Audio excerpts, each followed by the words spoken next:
My entitled sister secretly canceled my wedding plans. Weddings are supposed to bring families together, but in my case, it felt like mine was tearing apart at the seams. Lisa, my older sister, has always been dramatic, but when my fiancée Clara and I got engaged, her theatrics hit a new high.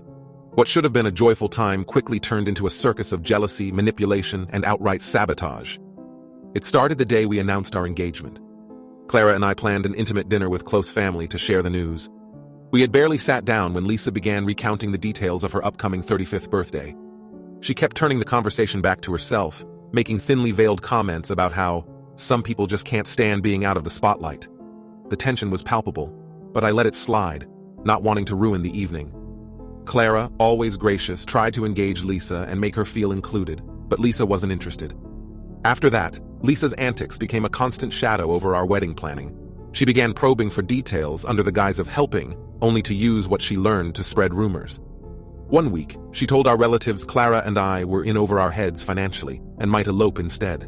The next, she insinuated that Clara was pushing for an extravagant wedding to show off. These whispers caused unnecessary tension with some family members, particularly my mother, who always seemed to take Lisa's side. The breaking point came when Lisa started meddling directly in our plans. Without our consent, she contacted our caterer to suggest menu changes she thought were more appropriate. Then she tried to add her friends to the guest list, claiming we'd made a mistake by excluding them. Clara was livid, and honestly, I couldn't blame her. For every step forward we took, Lisa seemed determined to drag us 2 steps back. Eventually, Clara and I realized we couldn't keep letting Lisa interfere. We decided to stop sharing details with her entirely. When she asked about the venue or the guest list, I gave vague, non-committal answers. This infuriated her. She accused us of being secretive and dramatic, as if her previous behavior wasn't the reason for our silence. To ensure our plans stayed on track, we hired a wedding coordinator. This was one of the best decisions we made. The coordinator shielded us from most of Lisa's antics, giving us some much-needed peace of mind. But Lisa wasn't finished. She took to social media, crafting posts that painted herself as the victim. "It's sad when your own brother excludes you from his life," she wrote, alongside a teary selfie. Unsurprisingly, some relatives sided with her, but those who truly knew her saw through the act. Clara and I focused on staying united and moving forward, even as Lisa's online dramatics continued to escalate. When the wedding day finally arrived, Clara and I were determined to enjoy it, no matter what. We'd hired security, not because we thought Lisa would do anything extreme, but to ensure we had backup if she did.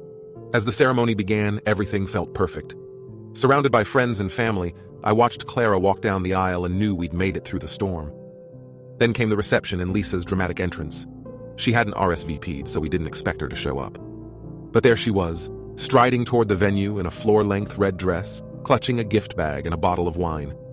Security intercepted her at the door, and from across the room, I saw her arguing with them, gesturing wildly.